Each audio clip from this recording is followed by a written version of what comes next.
Sida Gitsoko, Mene Upindi Gazae.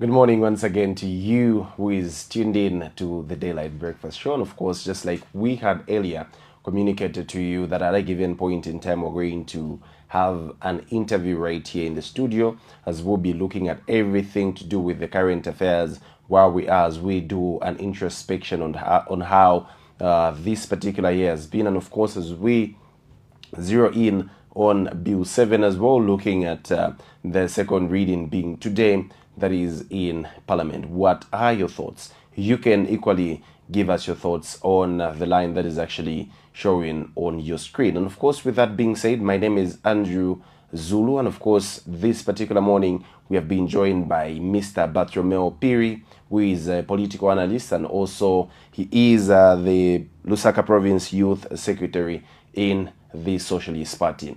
Good morning, Mr. Phiri, and welcome to the program. Good morning to you, Andrew. Good morning, thank you. It's my pleasure being hosted here. A pleasure it is as well for us to have hosted you. And of course, as we get to kickstart our conversation, Mr. Phiri, we're looking at the current state of affairs in the country. Let's start it from January up until where we are. How would you rate the governance system by the current government? All right, thank you so much. It's unfortunate that you requested me to start from January till to date, and I wanted to look at the overall picture since 2021 general election till to date. When you look at the performance of the UPND, it has been one performance where there is so much inconsistency. Okay, they are not true to what they have what they are saying. They are not true to what they promised to the Zambian people. So I think for me, I would say we really expected much from the UPND, as they were voted in as a solution to the problems that our people are facing. But if you look at what has been happening, it's like this government was not ready to save the Zambian people, and that's why they have always played that game, that blame game, where they are blaming the previous regime in everything that they are doing, forgetting that the reason why Zambians voted out the Patriotic Front is because they had hope and they truly believed in the UPND that they were going to deliver on a number of their promises. So to rate them, I think it's 10% out of 100%. 10 out of 100%. Yes.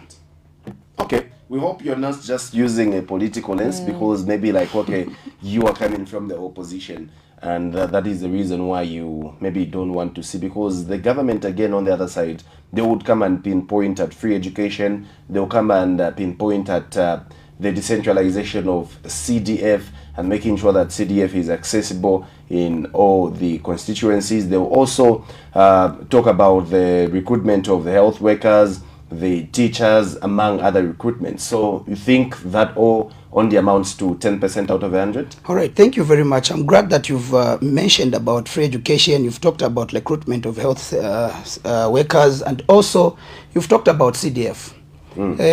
Let me begin first by talking about free education. I think there's a point that we are missing here. When we look at education, I think what is the importance of an education is to simply facilitate a career through necessary knowledge. So if education does not create that environment or does not give you access to the necessary knowledge, that education is useless. Okay. We have free education, yes, but what has been the major cry of the Zambian people? Many of us have attended grade 12 before. We have acquired ourselves grade 12 certificates. But where have Zambians been failing? We have been failing to go for tertiary education, because that's where you get the necessary knowledge, which this government till to date has denied us that access. We cannot just believe on bursaries. what we want is free education for all up to tertiary level. Then that education is meaningful and is useful. Why? Because it is giving access to the necessary knowledge. I believe you are a journalist, and for you to be called by that profession, you acquired that necessary knowledge through tertiary education, not just at grade 12. Okay? So education on its own, if you are to learn from grade 1 up to grade 12 and you acquire yourself a grade 12 certificate, and then we should now praise that, I don't think it would be very fair, because you are not going to achieve your career still. So we need an education that is going to educate our people with the skills and also provide that necessary knowledge. Okay, as we get to be specific, just a moment, Molly. I've taken interest when you talk about making education free. Are you in any way suggesting that even at tertiary level it should be free? And given the current circumstances, looking at how lucrative or how much revenue Zambia gets to collect, do you think it is attainable that education at tertiary level can be free in Zambia? And of course, we should also look at not compromising the quality of tertiary education. Thank you very much. Comrade, it's the responsibility of every government to educate its citizens. So for us to say free education to grade 12, to tertiary level is not attainable, then we are lying to ourselves. History will still show us that even at the time of the Kaundas, there was free education up to tertiary level. And many of our leaders today, they are beneficiaries of that free education. If it happened, what would stop us? Talking about issues of money, Zambia has got that capacity to provide free education. The problem that we have, we do not want to prioritize our citizens. You know, in the Socialist Party, we don't believe in individualism. We believe in collectiveness. We believe in doing things for all. Okay, everyone must have a share to the national cake. So if we talk about free education at tertiary level, that is very much attainable, because we are losing out a lot of monies that we are losing out today. I'll give you one example. For 4 years now, we've not been collecting tax from the mines. Are you telling me... Before you go there, Mr. Phiri, just so I don't lose my thought, okay, on the previous point that you had raised, where you talked about education being made free even at tertiary level, because you said, and I quote, I stand to be corrected in case I did not get you clearly. You said because we need people to be equipped with skills and not just a grade 12 certificate. But Mr. Phiri, are you aware that in secondary schools and primary schools, there are skills that are being gained from there? We have subjects like food and nutrition, we have GMD, we have art, we have different computer sciences, that different skills that are being gained from these options that people are taking in secondary schools. And if somebody is going to attain free education from at least up to grade 12, I believe that they get an entrepreneurship skill from that. They get to learn how to do things, how to make things, how to just survive in society, even without making it to tertiary. And it's we have so many entrepreneurs actually now, and that those are the people that are actually thriving in the economic sector. So what do you have to say about that? I think in response to your question, I would also want you to clarify whether what you are trying to say is that only those that want to be entrepreneurs should be able to do that, and those that do not want to venture in there, or maybe let me say, those people that want to have the same qualifications or the same profession that you have should not have access to that. My point is drawn from where you said people should be provided with free education in tertiary at tertiary level so that they can gain skills. So I'm just trying to remind you, in case you might have forgotten, that there are actually skills that are being earned in secondary and primary schools. And for those that might not be able, so I'm just trying to show you the importance and the skills that come in also at secondary and primary level. All right. So we shouldn't push our people to attain those skills which they do not want. Okay? When we provide free education to tertiary level, it means we have also given access to those people that want to become lawyers in life, those that want to do political science, like what I did myself, and also to those that want to become journalists like you. Okay? So what I'm saying is that those skills can be given, yes, but then it should not just end from there. One of the promises of the UPND was that they were going to deliver free education from grade 1 to tertiary level. And they made that promise. Have they attended to that? No. So it still stands very important that free education to tertiary level should be granted to our people. I still stand on that. Though there are skills that are being given out there at primary and secondary school, but we want tertiary education to be free as well, so that our people can also become who they want to be. That's my point. All right. Okay, as we still get to look at how things are being done, you being a political analyst, Mr. Phiri, let's also look at how the health sector has been performing under the current regime. All right. You mentioned something about recruitment of health workers, which is very important to have more health workers. But again, it's also important to have medication in these health hospitals. Because if we are going to have health workers who are just going to be giving prescriptions to our people, and our people cannot be cured through our health centers because of lack of medication, then we are being unfair also again to our people. I said it's the responsibility of every government to educate its people, and it's also a responsibility of every government to provide health services to its people. What is happening in the Ministry of Health is something that has been going on over and over. The one major problem that you find in the health sector is that when you go to a hospital, you'll be given a prescription, you're quite all right, but they will not give you medication. The only medicine that you can access there are Panadols, Cafino, and these little, these other painkillers.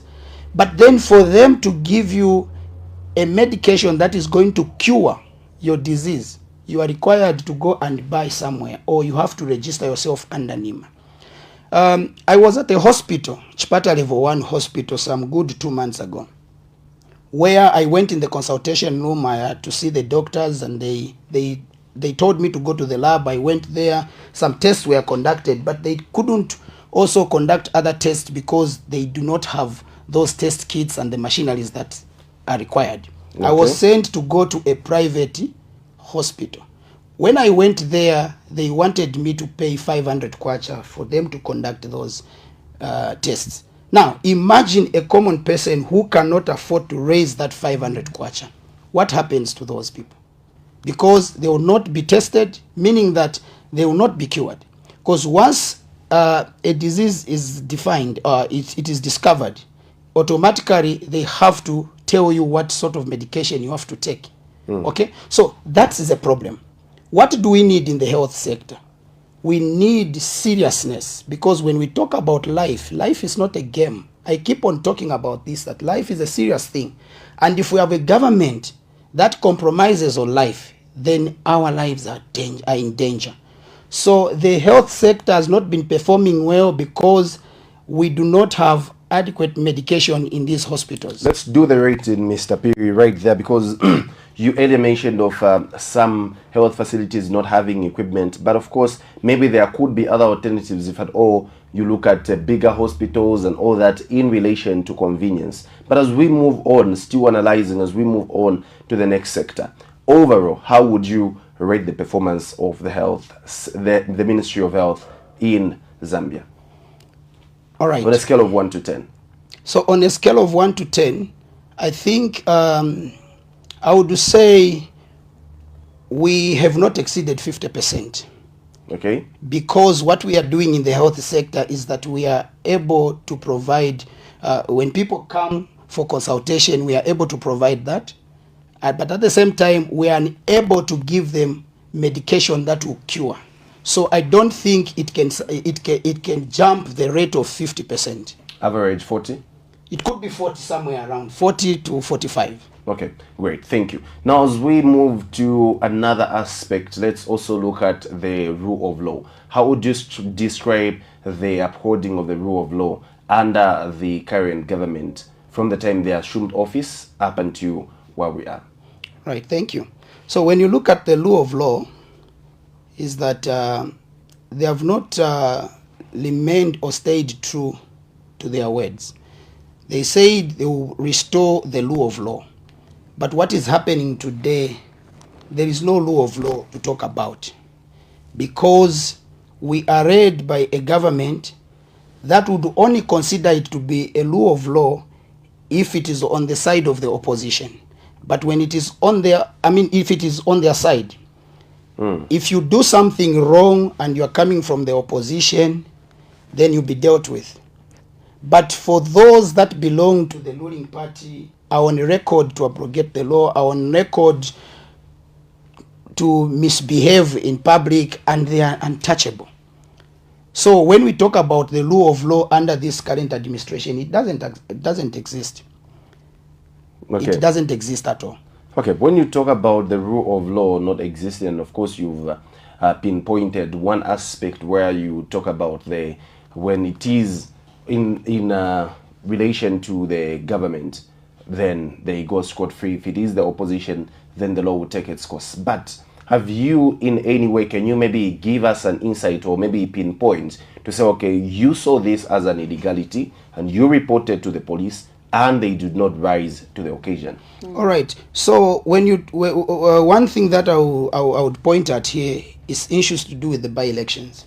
The SP is on record to have reported a lot of incidences that have happened in by-election. For instance, like in the Eastern Province, there was a by-election, though I was not one of the people who attended. Okay? But we have information in our office that when our candidates were being abducted, reports were taken to police and those people were reported. But they were left, okay, and punished. No one of them was arrested. We have another issue in Selenje where our leaders and many others were attacked by the UPND cadres. And those people who were attacked are the ones that were arrested. But the attackers were not arrested. So where is the rule of law? If at all, it's only the opposition, if they are found wanting, then they face the consequences. But if it's those in government or sympathizers, then they are left unpunished. Then where is the rule of law? So there are many instances that we can point at, but those are some of the things that have been happening. Okay, Mr. Phiri, now, how different would the Socialist Party in government be from the current state of things, just like you have described them? But maybe before you answer that question, let's just take a call. Hello, good morning. You're through to the Daylight Breakfast Show. Please introduce yourself and go ahead with your contribution this morning. So, Manga, I'm following what is going on. All right, can you please reduce the volume on your TV set so that we are able to clearly get you? I have done. All right, what's your contribution this morning, Mr. Banda? Manga, Mr. Manga. Oh, Mr. Mwanga, my bad. Mr. Mwanga, what's your contribution this morning? Okay, yeah, please. I want when this man, I'm following what this man is talking about. But I don't like what he has said. I was not there. I heard this and this. That is very wrong to tell people like that. Thank you. All right. Thank you so much, Mr. Mwanga. All right. That was Mr. Mwanga. Our viewers, should also bear in mind that our phone line is open, so you can be a part of the conversation by calling us on the number that is appearing on your screen, or you can send us a text message to the very number. Let us know your comments and contributions on some of the things that we have talked about and are yet to talk about. Mr. Phiri. All right. Let me first respond to our caller who is saying it is very wrong for me to say it happened, but I was not there. The truth is that we are a political party. Whatever happens in the party, I'm a leader in the political party. So he cannot say I'm wrong to point at what happened if I've got information in my office. Okay? As a Lusaka Province Youth Secretary, there are many issues that I do deal with. Okay. So for him to say it's wrong for me to talk about issues that are happening and yet they are on our table in our office also is very wrong, because I'm a leader in the Socialist Party. and I know exactly what happens in the party. So for me to talk about it, I think it's right. All right. Now let's take another call. Hello, good morning. You're through to the Daylight Breakfast Show right here on KBN TV. Please introduce yourself and go ahead with your contribution. Thank you very much, my sister. Mr. Banda, good morning. Morning, my sister. All right, Mr. Banda, what's your contribution this morning? That is Bill 7. Bill 7 wanani umwendu vinangwe. Makondo mali mbikira vile zamani zilide sogoro. Hii sogoro amedijida hii. Ishi dila marida zi awali pa mwamba gali.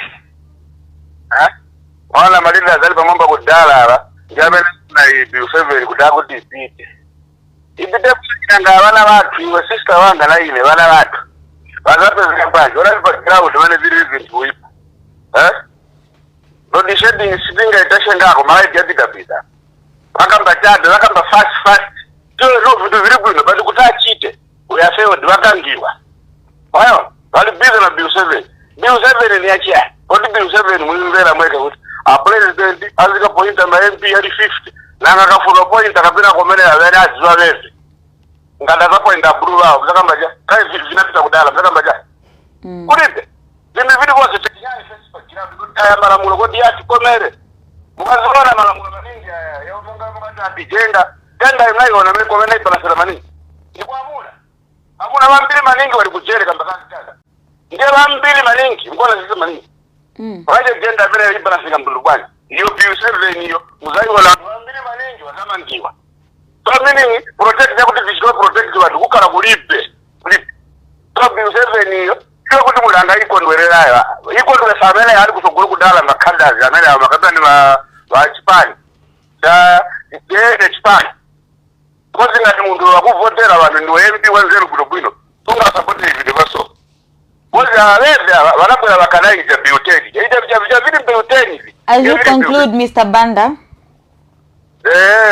Sister, Ziko Mwabanda. All right. Well, thank you very much to Mr. Banda there. You out there can do the same. You can call us, the number that is showing on your screen, and you can give us your opinion on any of the things that we have tackled on. Maybe so, we just, okay, let's maybe speak just that take call. another call. Hi, good morning. You're live on the Daylight Breakfast Show. Good morning, thank you. This is Sambe of Northwestern Kasempa in particular, but currently in Chasefu, I'm hosted in Chicken, but I'm in Kizingizi at the moment. Thank you very much, sir. You can go ahead with your submission. Yes, I saw is it the white paper with what is going to happen in Parliament? I've seen the increase of the elective position, seats of members of Parliament from 211 to 260, something like that. And I've also seen that there is an increase in the nominated members of Parliament from 10 initially to 11. So I'm wondering what kind of ratio or percentage they are using, because if we take the 5% which they're talking about, then it should be 13 members of Parliament being nominated, because the ratio of 260 as a representative, meaning elective members of Parliament, is supposed to be 5% of that should be 13. So I'm wondering why it is like that. But I'm also happy that at least they have brought in other issues which the committee that went around to collect the views of people, it has been included. Can I say totally all of it has been put there, and also what other concerns that were issued presented Mr. by some member of public. Hello? Mr. Sambe, can you get me, sir? Yes, please. When you say that everything from the, can you maybe just clarify that point? What you mean is that everything that was submitted to the technical committee has been added into the current draft bill? Maybe not everything, most of the things. If I say everything, I think that is correct. I have to correct myself. Most of the things. Because, for instance, like I have always talked about a cabinet being appointed outside Parliament. Outside Parliament there. So it is not everything, but most of the things. Okay, thank you. We greatly appreciate. Yes, please. So those are the issues that I thought you said. But overall, I support this delimitation issue and the bill, me in the parliament as an individual. But people here in Chizingiz, where I am, their main concern is about the maize which they sold to FRA, where they have not been given yet their money. That is a very high concern which is here, as well as the dimming of the farming inputs. Some of them they have not received it. So that is also another concern. But of course, taking into account that there is this constitution making amendment, and most of them they have been lied because they can't read. To say that the president is going to nominate all the members of parliament, in that case it was 50. So I was correcting some of them. Have you taken time to read the amendment? So they said no, we have just been told. So this is what is happening in the rural parts of our country. Here in Chasefum, Chizingizi, I was in Mwata, Kaimboni, and of course I'm resident at the moment. I'm staying at Egg Chicken. Right. So before I get back to Northwest, and I think next week. Thank you so very much. Thank we you, greatly Mr. appreciate. Sambe. We greatly appreciate. Now, getting to you, Mr. Phiri. Molly had asked you a question on how different the Socialist Party would be in government in regards to how you have described the current mode of doing things by the current government. All right, thank you. We need a society of justice. We need a society of equity. We need a society of peace. We have made it clear as Socialist Party that once in government will ensure that this country is at peace. We'll ensure that this country, we are sharing the national cake equally. Governance on its own without justice, it's not good governance. Governance without equity, without peace, is not good governance.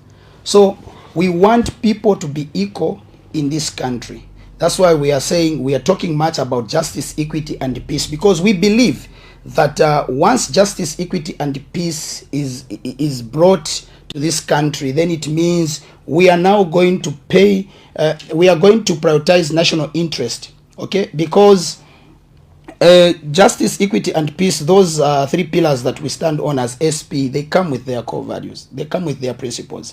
We talk about honesty, we talk about humility, we talk about patriotism. So it's not just a society where we just want to think about ourselves, but we want to make sure that we create a society that we are going to think about the next generation to come. Because as leaders, if we are elected in offices, we are not doing it for ourselves. We have to do it for the next generation that is to come. So our message is very simple and it's very clear. We want to uphold the values of socialism, that is justice, equity, and peace. Right, so we do have a message that has come through that is speaking on the aspect of free education that we did speak about as we started this interview, and just allow me to read it out. It says, it should be realized that parents are still paying boarding fees at secondary school, the same amount that was being paid under the PF administration, despite the free education song. The only thing that has happened now is that with increased prices, schools can only afford to buy kapenta or soya chunks for pupils instead of buying beef. This is Stephen hasn't told us where they're texting us from, but that's a comment on the aspect of free education. Okay. Exactly. So we've navigated through different sectors, and now we're looking at the rule of law. And of course, you have given us your description of it. As we still talk about laws, governance, and all that, overall, what is your take on Bill 7, Mr. Phiri? All right. So the issue of Bill 7 again, when you look at Bill 7, Bill 7 was started or initiated by the UPND government and concluded by the UPND government. That is why... Can you elaborate more on that when you say that started and concluded by the UPND? Yes, I will definitely do that. So that Bill 7 was initiated by the UPND. They started that. And when you look at the manner in which they started that whole process, it was not consultative in the first place. That is why even the Constitutional Court ruled that it was a nullity, meaning it was not in the eyes of the law. But that's where the contention comes in when you say that it's a nullity. Maybe educate us, because that ruling says that the initiation was not done in the spirit of the Constitution. Does that mean the same as being null and void? And also, does that mean the same as being unconstitutional? All right. So the word nullity there means that it was not in the eyes of the law, meaning that it was not considered by the law. Why? Because the process itself was unconstitutional. All right. All right. That's what it means. So when you look at Bill 7, I'm sure I've made it clear, right? All right. So when you look at Bill 7, the court had guided, okay, when it ruled to say this was unconstitutional, it did not just stop there. They were guided on how to make it constitutional. They were told to carry out a consultative process, which now later the president now and the entire UPND went back and now appointed a technical committee, which now was correcting submissions from citizens. And after correcting all those submissions from citizens, we had Honorable Cornelius. If you're able to hold your thought, Mr. Phiri. Hello, good morning. You're through to the Daylight Breakfast Show. Please introduce yourself and go ahead with your contribution. This is Unonge Nkumbwa from Kalabo Western Province. Okay, Mr. Nkumbwa, please go ahead with your contribution this morning. In the first place, dear colleagues, I want to urge the MPs not to listen to what the PF was saying or be expelled. By the way, who has the authority of the party? Is it Chavinga, Jini Kapatar, and Ruvinda, or who? And if Jini Kapatar recognize that the Register of Society, who is Jini Kapatar and Ruvinda going to expel, that government is going to recognize. That is sheer. It's just blindfolding the ignorant. Just a person who seems to be ignorant and it doesn't understand how authority works. So MPs should freely do their part. From opposition have been saying, no, the majority Zambians have said no. Which evidence do they have? Do they have any record? Currently the government has the record through the technical committee. This Arik Band and the colleagues, which people are they representing? Have they gone to the people? Not even within their church. They haven't even consulted the church members. So why should they deceive Zambia? Ask the moral fiber of the Catholic Church. If you read the First Timothy chapter 3, verse 1 to 8 or somewhere there, it tells us the qualifications of a church.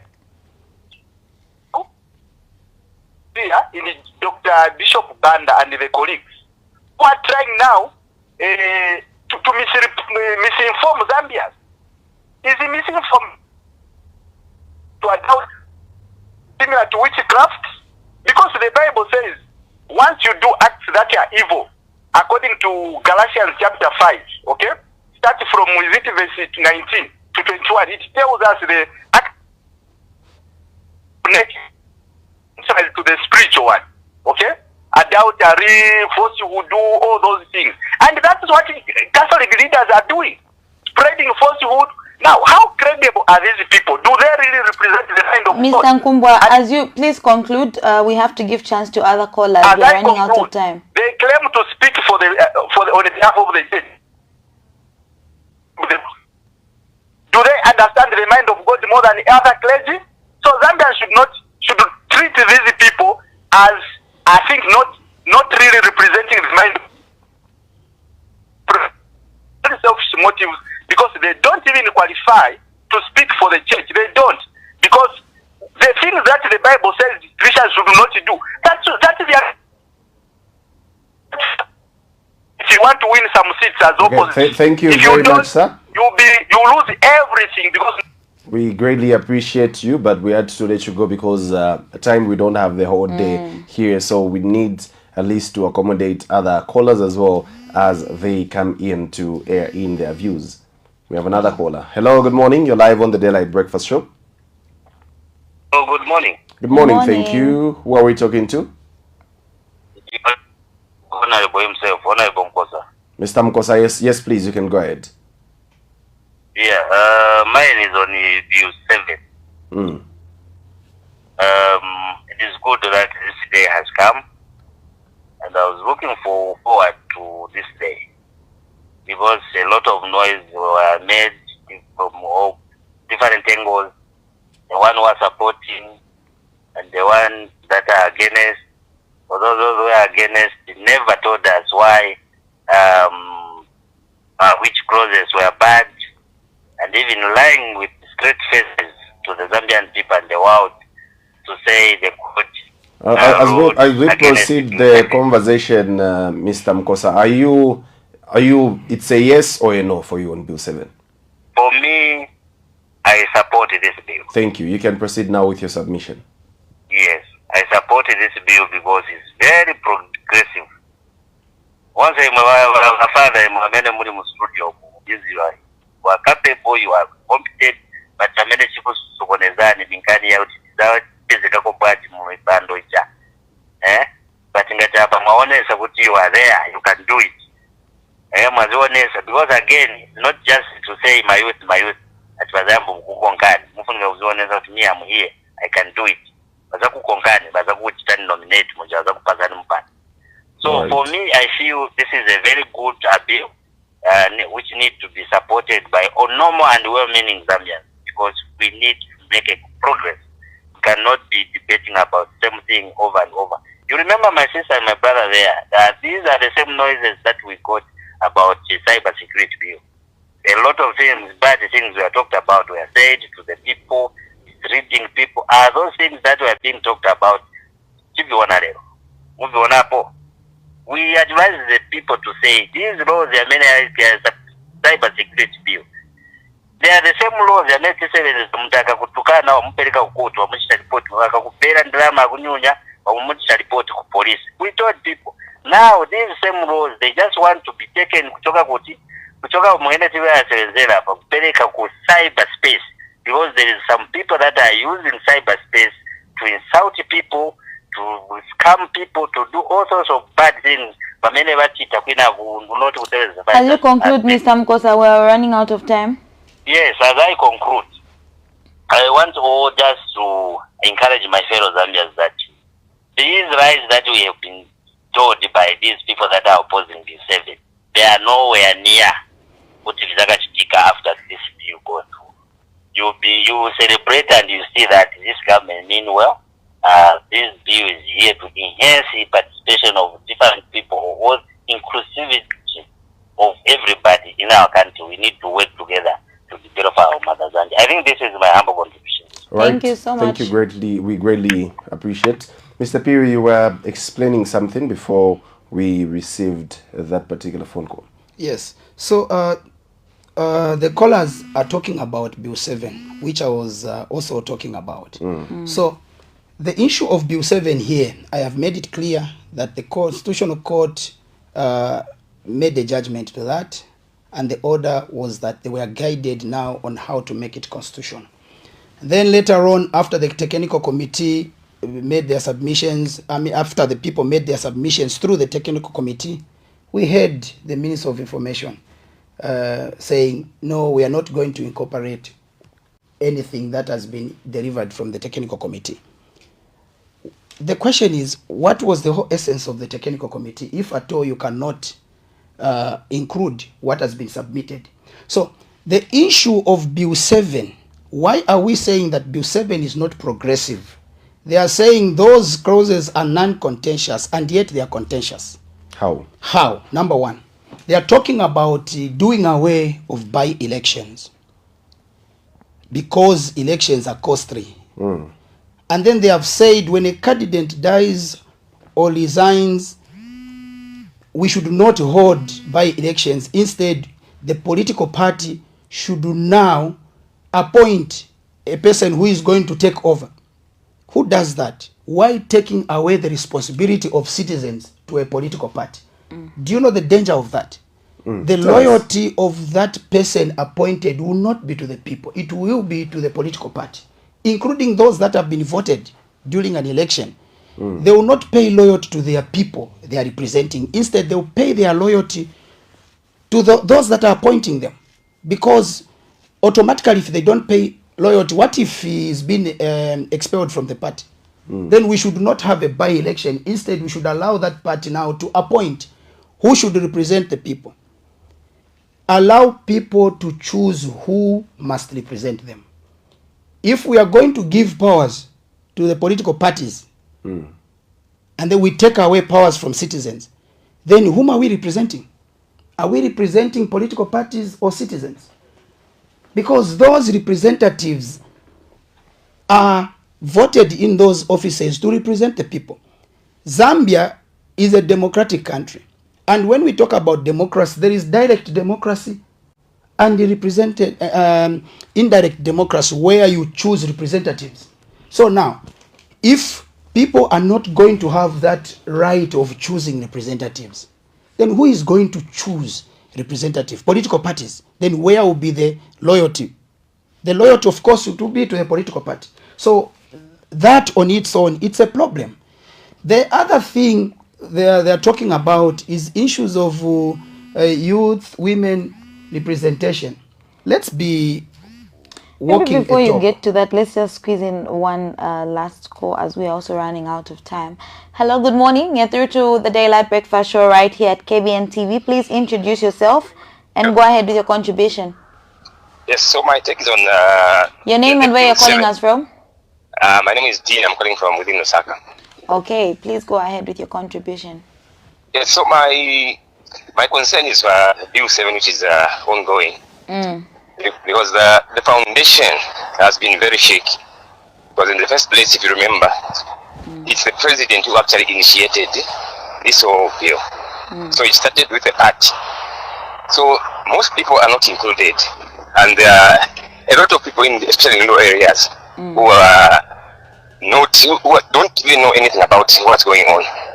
So when the church mother bodies, the Oasis Forum, if they cry, they've got a solid reason as to why they are opposing it, and even including because it came out of the just a click, the UPND, and then it's evidenced by how the Mr. Mwedu said that the committee which was constituted to go around and get submissions, the report which they presented to the president is not what is being scrutinized.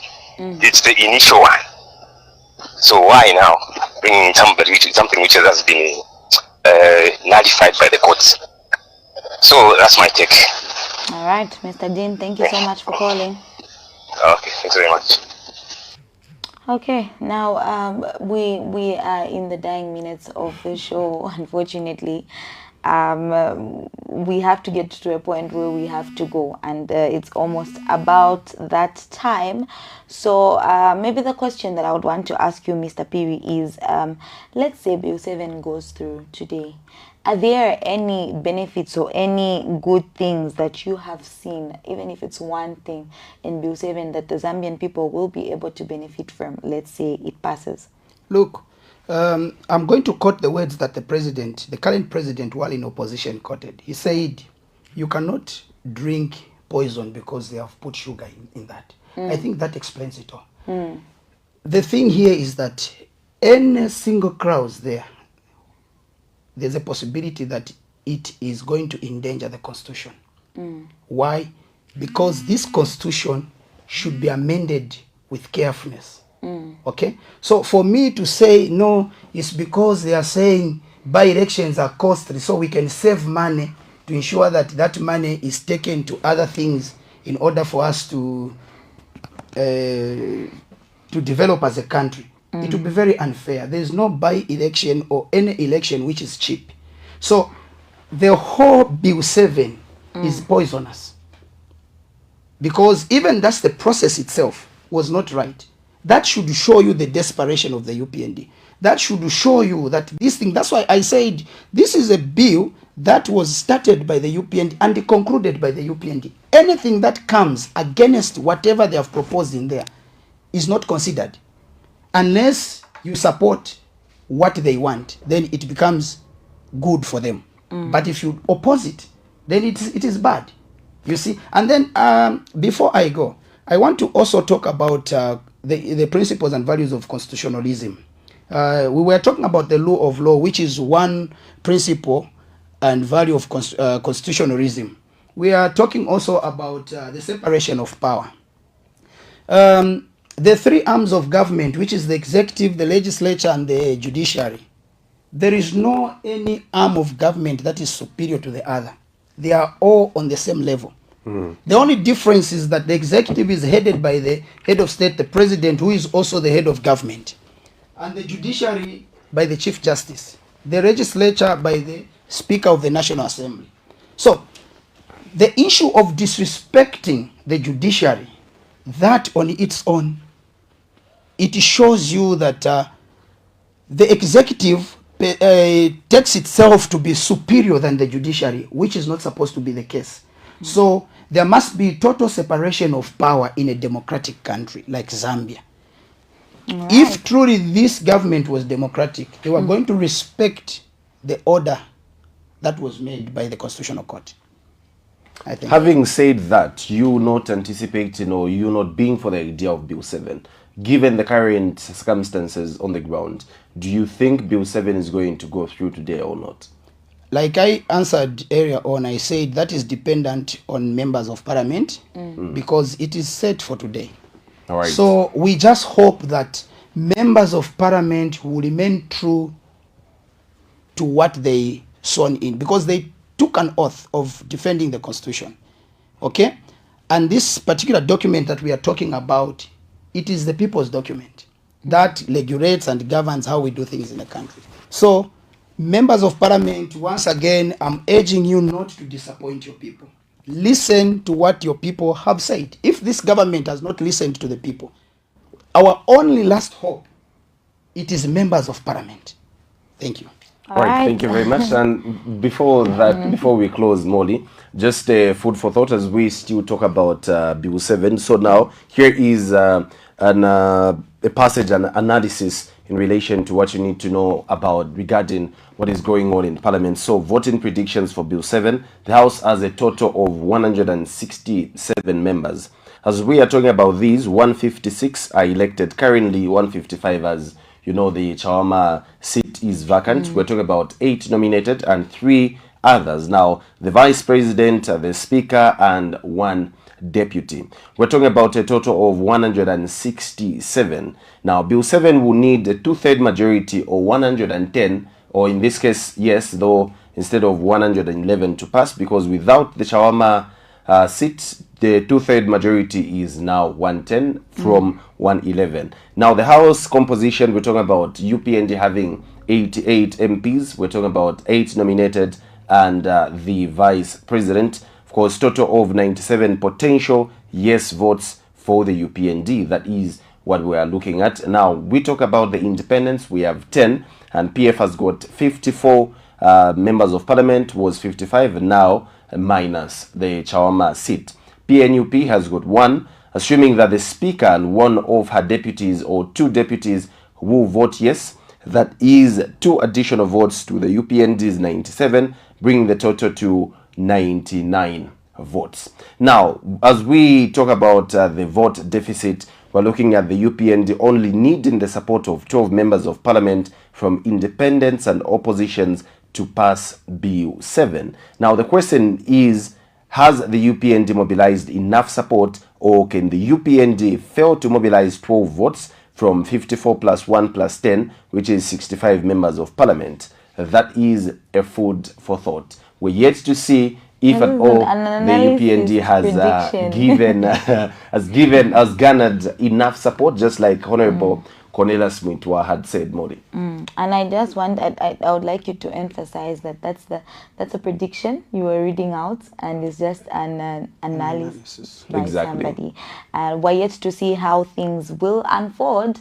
I'm sure everybody at this point is just, both those that are for Bill 7 and those that are against Bill 7, we all just are trying to look out and see what happens. Now, we have run out of time and we've come to the end of the Daylight Breakfast Show.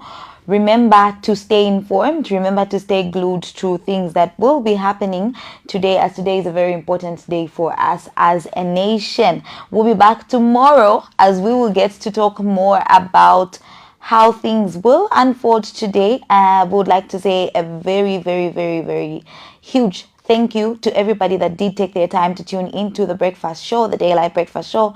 Would also like to thank everybody that did send through their messages and those that called, even though we were unable to pick up everybody's call. Do remember that we will be back. We're always back on your screen from 7:30 to 9 hours as we get to talk about more stories that are of national and public interest. We've had Mr. Phiri from the Socialist Party who joined us in studio. My name is Molly Taonambuo, and on behalf of my colleague Andrew Zulu, it's have a good morning.